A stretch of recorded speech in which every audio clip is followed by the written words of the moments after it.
Welcome. Now, Thank I you. have Enver ERKAN, economist, in the studio at the moment, and we're going to talk about the election and look at how all this is affecting and impacting the economy. So, welcome. Did you vote today? Yes, of course. You did. Good. Okay, it's a very exciting night for Turkey indeed. Now, I just want to get straight into it. I want to ask you how the presidential system will affect the economy internally and also how it will affect Turkey on the international platform. Yeah, I take it from the economic administration side because the other subjects are more political based.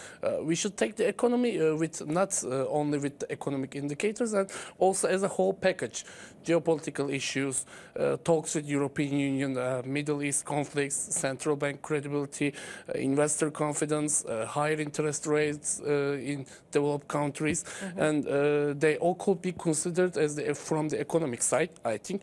And every candidate's promises are mainly focused on economy in this election.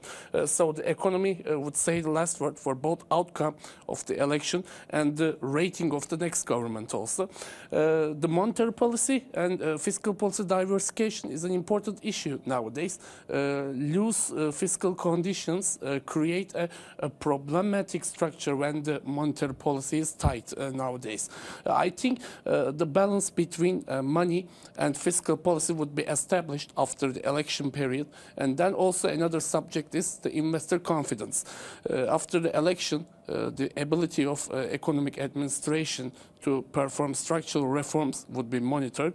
And for the long term, many structural reforms will be needed to control, for example, the food inflation, the fragile part of the Turkish inflation, and also achieve the production and export-based economic growth. GDP growth performs well, but there are some questions from the structural side of GDP growth. And we have three main fragility factors in the economy now: high inflation, widening current account deficit, and depreciating Turkish lira.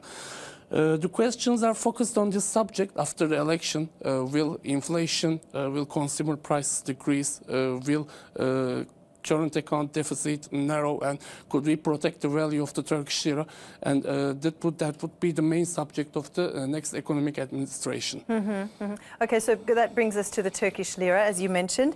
Now, we've seen some ups and downs in the Turkish lira. I just want to ask you, so given the recent developments, how do you see the future of the Turkish lira? For the election period, none of the outcomes are priced fully because the elections are considered as a tight one, this election.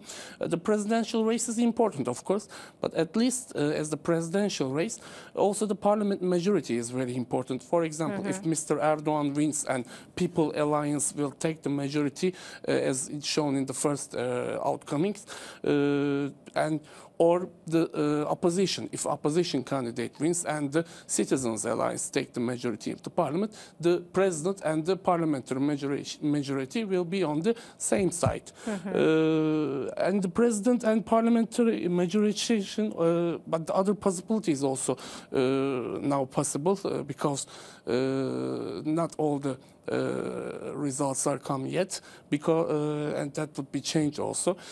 So the the parliament and parliament majority should take Turkey's interest into account. For example, as the Trump example, if president is on one side but the majority is on the other side, now by being in accommodation, Turkey's interests will be taken into account in the first place. And in the economic side, when we look from the perspective of election outcome, I think this is way different from the previous election. In the classical approach, foreign investor sees the current government as positive because they know them. If opposition wins, a settlement period could be needed, and that could bring some fluctuations in the financial markets. But in the longer term, prices would be balanced both in money markets for Turkish lira and both for the stock exchanges also. In the recent years, economy, yes, experienced some fluctuations rooted by both domestic and foreign side. Whatever the outcome will be, whether Mr. Erdogan wins or not, the most important factor is the confidence, and confidence will determine the future of the Turkish lira movement, I think. The balance between monetary and fiscal policy, central bank credibility, and economic reforms will be the main determinants after that. What about the growth rate of Turkey? How do you think the growth rate will be affected after the elections? Yeah, for 2018. High interest rate environment will put the GDP growth down a little bit after the first quarter. We see the high growth rate in first quarter like 2017 also, but it will bring down some because of the higher interest rate environment, because you know high interest rates affects the economic activity negatively. We see some slowdown in second quarter's leading indicators also. In a high interest rate environment, it's normal. The growth rate could slow down at nearly 5% for 2018. But if we talk about the longer term, a 5-year no election period is coming. That's correct. So this 5-year period could be an important improvement, growth and development era. With the structural reforms, Turkey could become a country which solved the chronic economic problems, completed the transition of the economy, improved the industrial and agricultural production, created worldwide brands and exporting high technology, and they would these factors will positive for the Turkey growth and development of Turkish economy in the next 5-year period. Okay. And also, I want to talk about fluctuations in exchange rates. What kind of changes in the fluctuations do we expect in the term after the elections? Yeah, it's difficult to draw a single scenario out of it because we see that the classical market and investor opinions before the elections are not valid for this election. And the concentration is on the business side, on the economic side.